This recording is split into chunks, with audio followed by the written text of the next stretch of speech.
Hi, I'm Jen and welcome to this week's episode of Chronic Cuppa, bringing back the office brew and a moment's mindfulness to your week.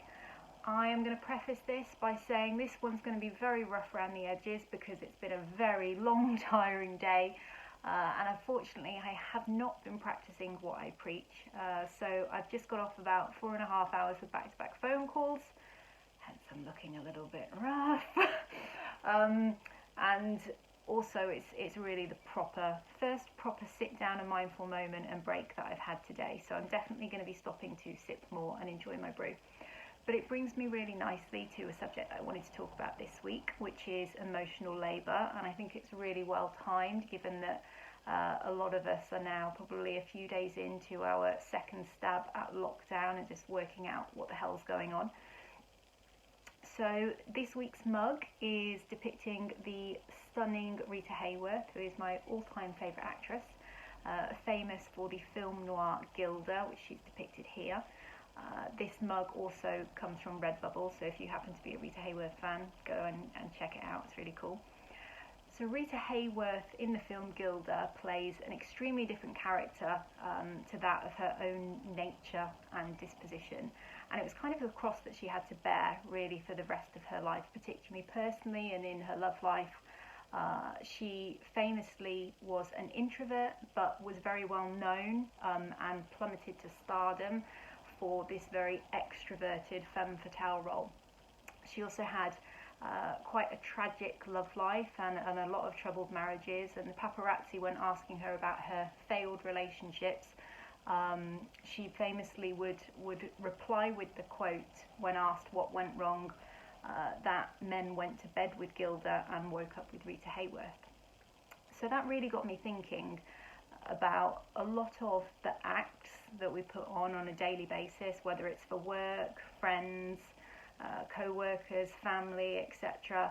A lot of the stuff that we feel that we have to suppress or hide or dial down or even ramp up because of people feeling that maybe that's acceptable, particularly in the workplace, and so many other different factors that we have to juggle at the moment. So things like homeschooling children or worrying about health or stresses of being made redundant.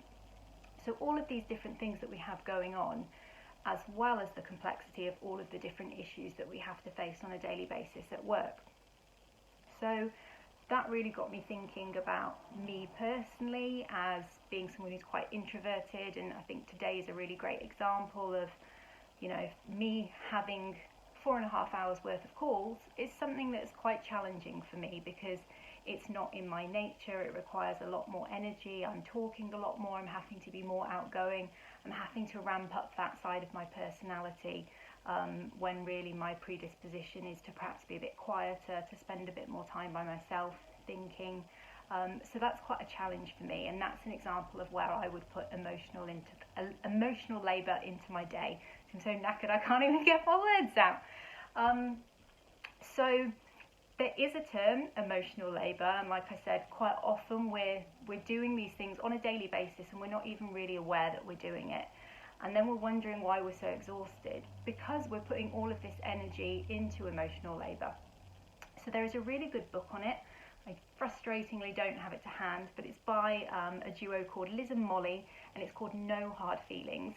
And it's all about emotional labour, and it's all about emotions at work and how those show up for us, how we manage them, and the importance of actually being emotional at work and being able to manage emotions at work, because it's a really important part of obviously office dynamics, relationships, teamwork, and also managing our own emotions and personalities at work and what we project, etc. And emotional intelligence is a really big thing, and particularly at work it's a really big thing, and it's a really important skill. So it's a great book, give it a read.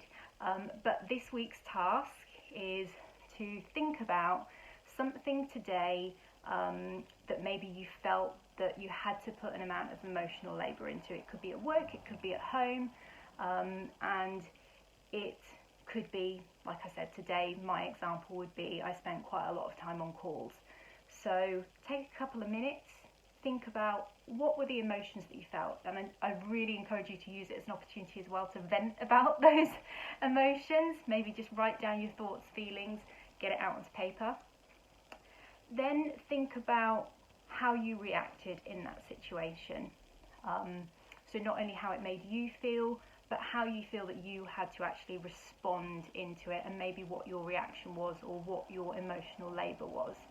And then think about, if that situation presented itself again, how would you feel better prepared, or how would you want to handle it differently next time?